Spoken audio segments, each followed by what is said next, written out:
हमारा हजारों लाखों वर्षों का इतिहास जिसका ऋणी है उस नारी जाति को सलाम। वो वीर स्त्रियां जो अपने हाथ में लेखनी ले ले तो वेदों की रचनाएं रच दे, और हाथ में तलवार ले तो इस धरा का मानचित्र बदल दे। मैं कितनी भी कोशिश कर लूं यहाँ किस्सा रह जाएगा आधा। मैं किस किस के नाम गिनाऊं, सांसें कम है लोग हैं ज्यादा। इस वीर पुरुषोत्ता धरती ने 2-3 वीरांगनाओं को जन्मी हो तो मैं बता दूं, यहाँ तो पग पग पर नारियों की शौर्य गाथा गुंजायमान है। आज मैं एक ऐसी ही नारी का वर्णन करने जा रहा हूं, रानी लक्ष्मीबाई उर्फ मणिकर्णिका। सन 1840 भारत, जहां महल हमारे थे, ताज उनका था, मिट्टी हमारी थी, अनाज उनका था, खाल हमारी थी, राज उनका था। मैं मणिकर्णिका, मुझे सब प्यार से मनु भी बुलाते हैं। मुझे झांसी की रानी के नाम से भी जाना जाता है। आप में से कई लोग मुझे जानते भी होंगे और कुछ लोग नहीं भी जानते होंगे।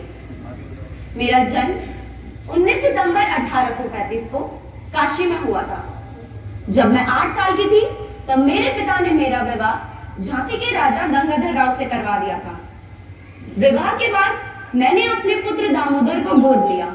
अंग्रेजों ने मेरे पुत्र को झांसी का वारिस मानने से इनकार कर दिया और झांसी को हड़पने की साजिश करने लगे। रानी, ये धरती हमारी जागीर है। ए फिरंगी, ये धरती मेरी माँ है। देखो, इसका रंग भी मेरे रंग से मिलता है। ये भारत है, यहाँ जो सब छोड़कर खड़ा है वही सबसे बड़ा है। तुम्हें क्या लगता है तुम्हारे डराने धमकाने से मैं डर जाऊंगी? ये राजमहल ये राजगद्दी मुझे रानी नहीं बनाते। झांसी के लोग और इनका विश्वास मुझे रानी बनाता है। झांसी तुम्हें भी चाहिए और मुझे भी। फर्क सिर्फ इतना है कि तुम्हें राज करने के लिए चाहिए और मुझे अपनों की सेवा करने के लिए। और रही बात सर झुकाने की, तो मेरा सर ना उस दिन झुका था और ना अब झुकेगा। रानी खुद को फाइटर समझती है।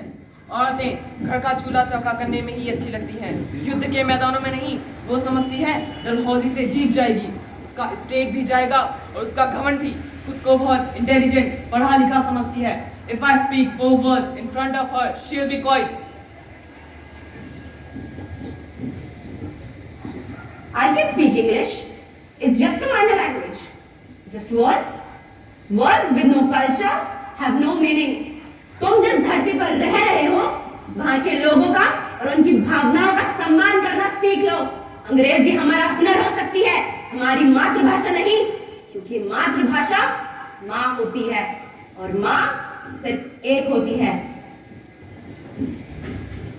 एक बेटी जो झांसी की ललकार बनी, आजादी की तलवार बनी, झांसी की रानी थी। सन 1857 में लॉर्ड डलहौजी और रानी का युद्ध।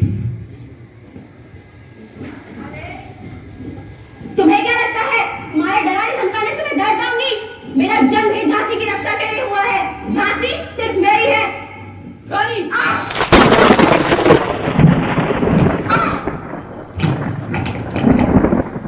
जाओ रानी, याद रखेंगे यह कृतज्ञ भारतवासी। तेरा ये बलिदान जगावेगा स्वतंत्रता के अविनाशी। होवे चुप इतिहास, लागे सच्चाई को चाहे फांसी। हो विजय मदमाती मिटा दे, गोलों से चाहे झांसी। तेरा स्मारक तू ही होगी, तू खुद अमिट निशानी थी। बुंदेले हर बोलो के मुंह हमने सुनी कहानी थी। खूब लड़ी मर्दानी, वह तो झांसी वाली रानी थी। अंत में मैं अपनी वाणी को विराम देते हुए कुछ पंक्तियां प्रस्तुत करना चाहूंगा।